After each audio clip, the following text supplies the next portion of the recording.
It's not difficult these days to nod our heads at the thought we have to do our bit to take care of creation. We know that, don't we?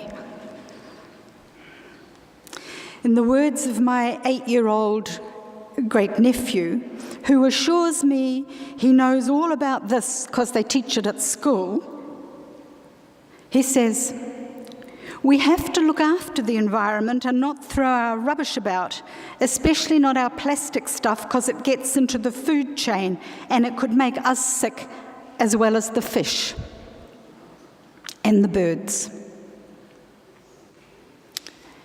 He's got it, I think.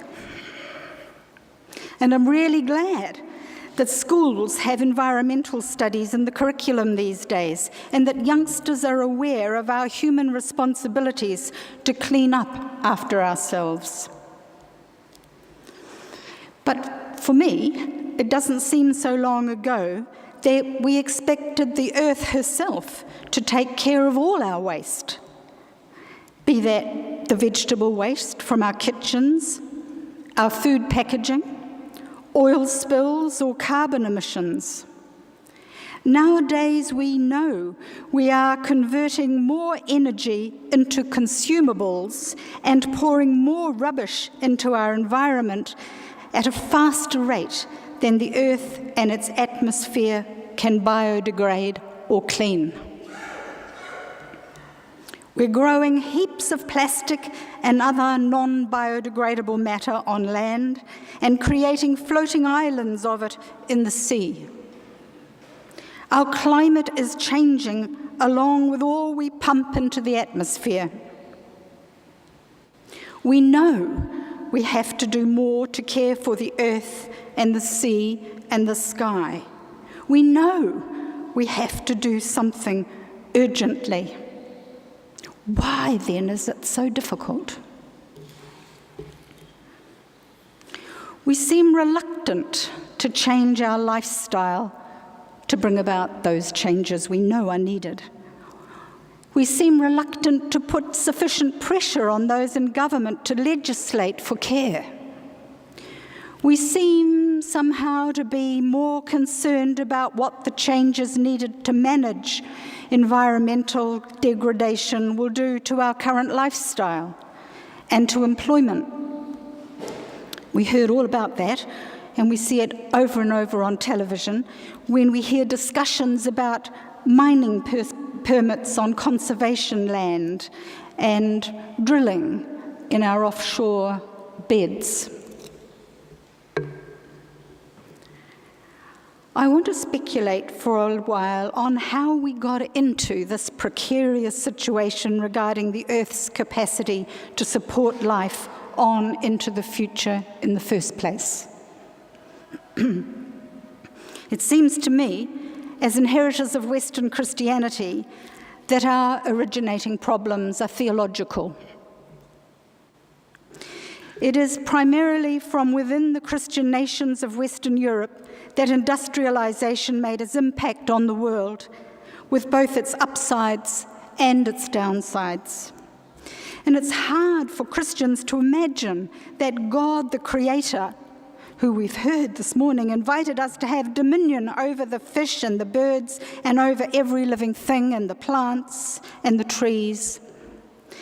How will that Creator God allow the world to self-destruct just because we humans are using the resources of the earth to ever improve our lives, just as the creation story invites us to do?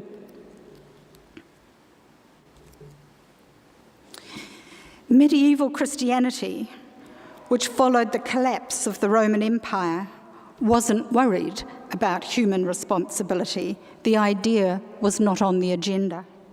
They had a mandate set out in the Bible. They knew all life was God's responsibility. His to give or take, ours to make the best of what we were given. God was Father of all, the Creator of all things, progenitor, to use a term in theological jargon. A few centuries later, During the time of the Renaissance, theologians began to wonder about the nature of being human and how we shaped ourselves and our world. They set the scene for the Reformation movements in the church during the 16th century and for the Enlightenment which followed, with its emphasis on human reason and with its quest to understand the world scientifically. New ways of undertaking Bible study and theological inquiry developed. Reasoning and scientific inquiry entered theology too. Humanity emerged from all this as partners with God, to use language we're familiar with today.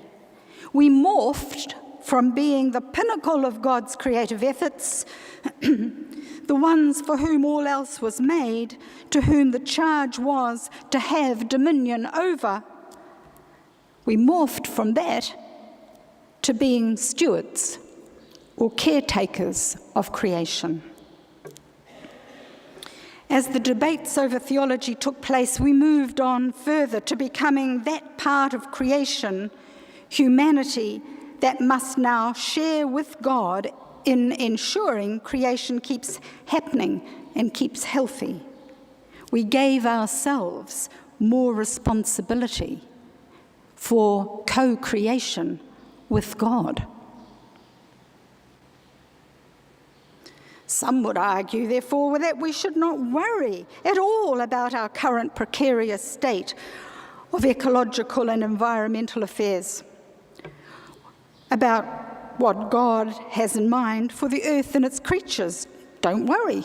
After all, one who creates something has in mind the purpose for their creation. They know, or they imagine, how their creation will function according to that purpose.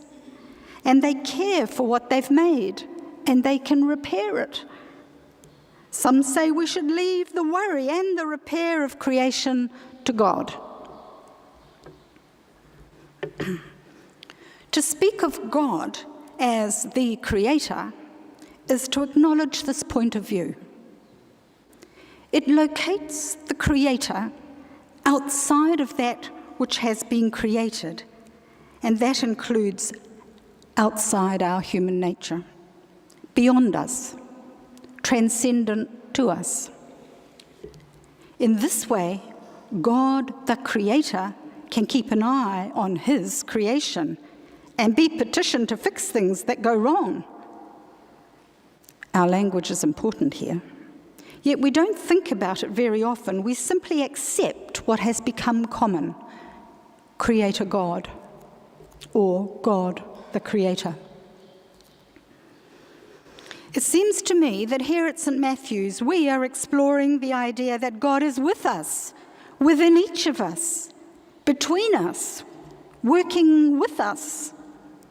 Yet we use God, Creator language because we have no other as yet.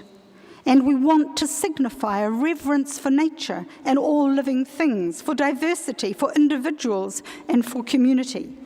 We want to wonder in awe at life. I believe we need to rethink the concept of creation and creator altogether. To shift from an external creator with whom we are a junior partner to an ongoing creative process here and now, in which we are active participants with the earth herself. Along with other Christians at critical stages of change at various times throughout history, as I've outlined, we are also in a time of transition, in a time of a new reformation in theology and in how we be church. While we are not part of the early church trying to ascribe to Jesus in story and song the importance that we've experienced, and we're not part of the emerging Roman church establishing doctrines and formularies to mark ourselves as different from the myriad of other faith expressions, And we're not part of the Renaissance or Reformation humanist movements, and we're not struggling to assert scientific authority. No, but we are struggling to hold on to a concept of God in our time of postmodern fragmentation. And consequently, we often find ourselves without the language we need to express what we're feeling, and sometimes without the confidence to express our thoughts, in case others think we're weird or not really Christian at all. To that end, we are like people in those earlier times, struggling to find their way with God. After church today, and again next week, there'll be time to talk about all of this, plus the material from next week's sermon and over in the side chapel. And as we face the ecological, environmental crisis of our time in history, and watch on television the fires of the northern summer and the ocean floods washing away land and home, it becomes important for us to go deep within ourselves and find our desire for life and find why we are reluctant to change. And as we search, we need to expose the centuries of church teaching about helpless and sinful humanity, alongside the teachings about the power and the benevolence of God. Somehow, instead of learning all the earth is for our benefit and we are the high point of God's creation, we have to experience in that deep place our oneness with the earth itself. We have to experience our very nature as earth creatures made of the same substances as water, air, rocks, and mountains, along with all other sentient beings. In this way, we can say, the earth has made us.